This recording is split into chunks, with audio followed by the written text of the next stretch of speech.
please state your full name for the record? Yes, Megan Hancock. Go ahead, Ms. Hancock. Thank you.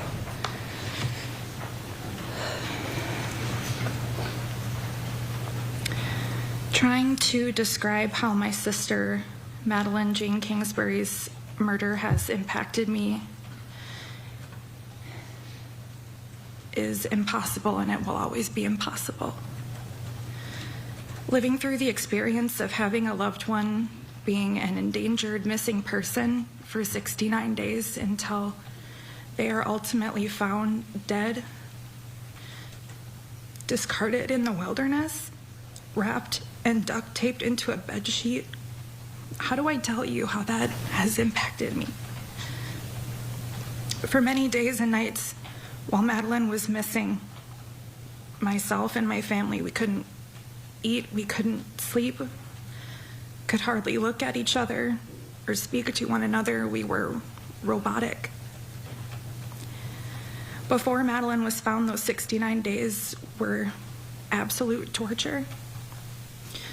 The world continues around you. People go to work, they run their errands, they go on vacation, they spend time with their kids, but you're there frozen in time.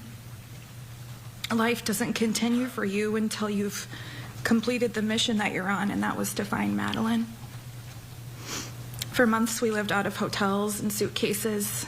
I was out of work. We were away from our homes, our friends, any sense of normalcy. My days consisted of news and law enforcement interviews, trying to map out areas in the wilderness to search, endless cups of coffee in place of food, many tears, very late nights, maybe 3 hours of sleep, and then getting up to do it all over again. Our days were spent in fields and marshes, by rivers and creeks, in the bluffs and in forests, looking for any sign of Madeline. I watched my parents crumble and disintegrate and turn into shadows of themselves. Their eyes having that 1,000-yard stare and just empty, not knowing what to say or do and just being at a complete loss. How do I tell you what it's like to have Madeline's children have to tell them that we don't know where their mommy is and that she's lost? How do you explain that to two kids that are so young? How do you explain to them that they can't ever go back to the home that they knew and they will never live with their parents again? I was not the one to ultimately tell the children that their mother died. My father and stepmother took that burden, but I've certainly been there for the questions and the wonderings of a 3- and 6-year-old, both about their mother and their father. I've been there to hear my 6-year-old niece say that mommy was too young to die. And I will always remember exactly where in my home I was sitting when my dad told us all that remains had been found, and they were 99% sure that they belonged to my sister Madeline. I'll always remember how I fell to the floor and I'll always remember the absolute feeling of emptiness in the days and weeks after. And how do I tell you what it was like to drive with my dad to accompany Madeline's remains to the funeral home where she would ultimately be cremated? I was in the same vehicle as her. She was right there. How could she be that person in the body bag right behind me? How can that be true? And how can I tell you what it was like to try to have a semblance of a goodbye through that body bag?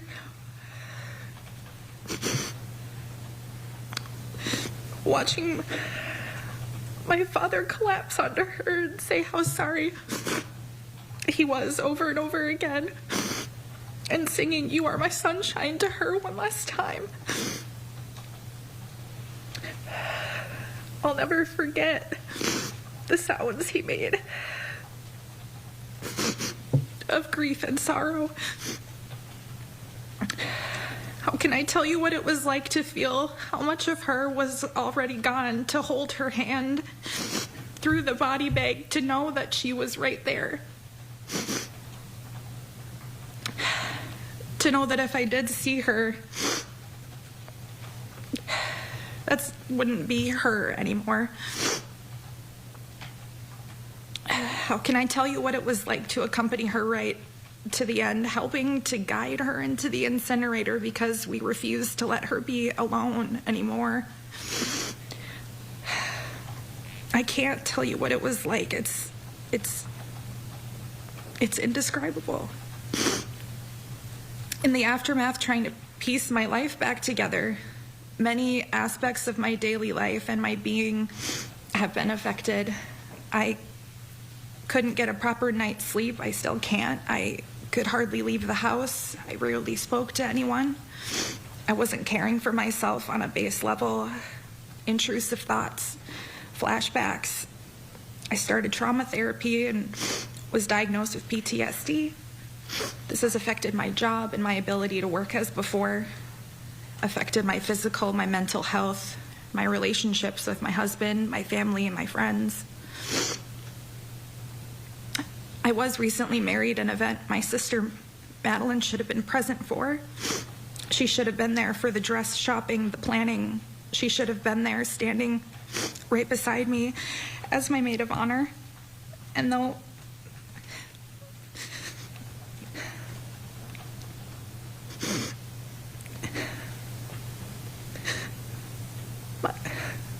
my wedding day was one of my happiest days, but it was also one of my hardest. I didn't want to get married without her, but that choice was made for me by somebody else. That's one of the worst parts, is that we have no choice. Madeline is gone. Every holiday, every special event, every milestone, we have no choice. We have to carry on without her. The defendant made the choice to take her life, which he had no right to do. He made the choice to rob the children of their mother and consequently of their father as well.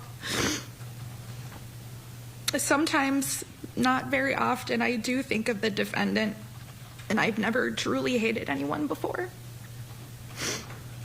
Some people have the ability to forgive and believe that it frees them and lessens their burden, and I can appreciate that. I will never forgive what he has done.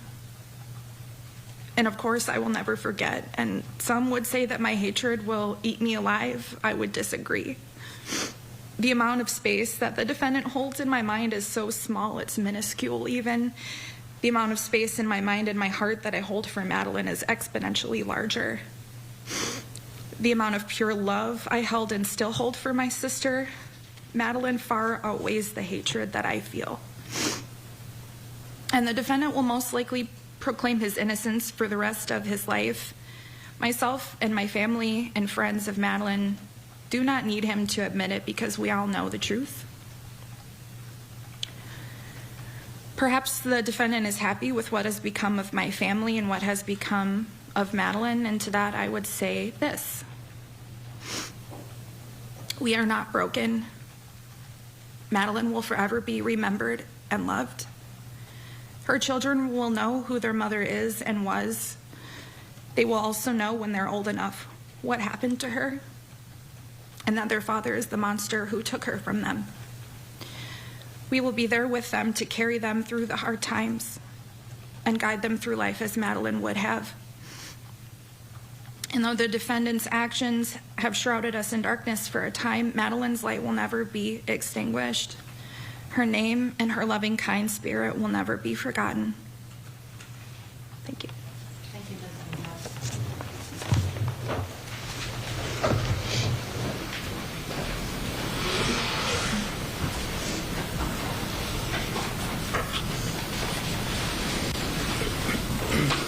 Ms. Sonneman.